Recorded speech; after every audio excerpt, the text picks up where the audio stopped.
আসসালামু আলাইকুম ওয়ারাহমাতুল্লাহি ওয়াবারাকাতুহু। আমরা প্রতিদিন ৫ ওয়াক্ত নামাজ পড়ি, কিন্তু নামাজ শেষ হওয়ার সাথে সাথেই আমরা কি কখনো খেয়াল করেছি আমাদের মন কতটা অস্থির হয়ে ওঠে? সালাম ফেরানোর পরপরই মনে হয় দ্রুত জায়নামাজ থেকে উঠে পড়ি। হয়তো মোবাইলের নোটিফিকেশন দেখতে হবে, না হয় অফিসের কাজ বা সংসারের কোনো তাড়া। আপনি কি জানেন, নামাজের পরেই এই কয়েকটি মিনিট হলো আপনার ধৈর্য আর আল্লাহর প্রতি ভালোবাসার আসল পরীক্ষা। আজ আমরা আলোচনা করব কেন নামাজের পর জায়নামাজে বসে থাকা আমাদের জন্য এতটা গুরুত্বপূর্ণ এবং কেন সহজ আমলগুলো আমাদের মানসিক শান্তি ও পরকালীন মুক্তি নিশ্চিত করতে পারে। জিকিরের লড়াই করতে হবে।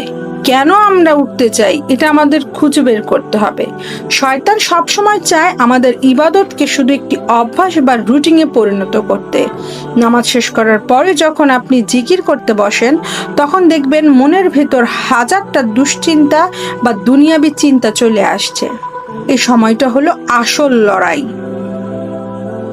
একটি চমৎকার কথা আপনাদের সাথে শেয়ার করি। নিজেকে চ্যালেঞ্জ করুন, আমি আমার জায়গা থেকে নড়ব না যতক্ষণ না আমি তাসবিহগুলো শেষ করছি।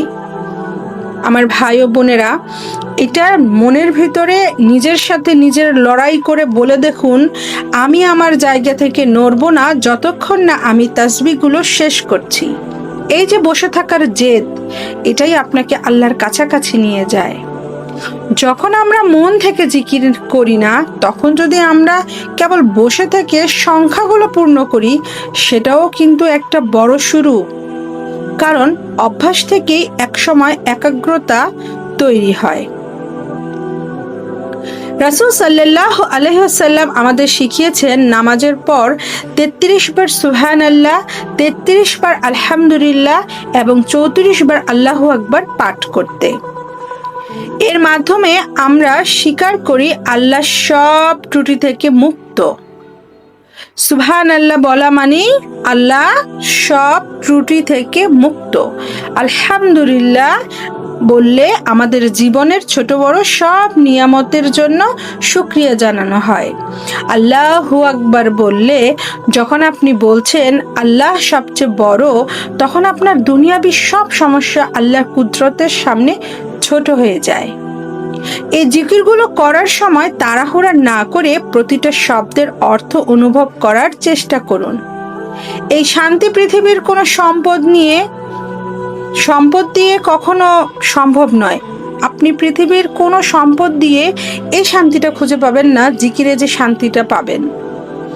আপনার জীবনকে বরকতময় করতে আপনি এটি দৈনিক রুটিন করে নিতে পারেন। বিশেষ করে ৩টি আমল যা আপনাকে অনেক বেশি শক্তিশালী করবে। আপনি ১০০ বার ইস্তেগফার পড়তে পারেন, যা আপনার গুনাহ মাফ করবে এবং জিকিরের মাধ্যমে আপনার রিজিকের দুয়ার খুলে দেবে। ১০০ বার দুরূদ শরীফ পড়তে পারেন, রাসূল সাল্লাল্লাহু আলাইহি সাল্লামের প্রতি ভালোবাসা প্রকাশ এবং আল্লাহর রহমত পাওয়ার সহজ উপায়। ১০০ বার লা ইলাহা ইল্লাল্লাহ পড়তে পারেন, যা আপনার ঈমানকে অনেক মজবুত করবে। এই আমলগুলো করার সময় আপনি মনে মনে ভাববেন, আমি পারছি, আমি চেষ্টা করছি এবং আমি পারবো। অর্থাৎ কাজ করতে করতে বা কথা বলতে বলতে না করে অন্তত কয়েক মিনিট একাগ্রতা নিয়ে এবং নিজেকে খেয়াল করে ক্যাবলার দিকে মুখ করে বসে এই আমলটি করার চেষ্টা করুন। এতে হৃদয়ে আল্লাহর ভিত তৈরি হবে। কেন আমরা জিকির করব? কারণ আল্লাহ তাআলা বলেছেন, তোমরা আমাকে স্মরণ করো, আমি তোমাদের স্মরণ করব।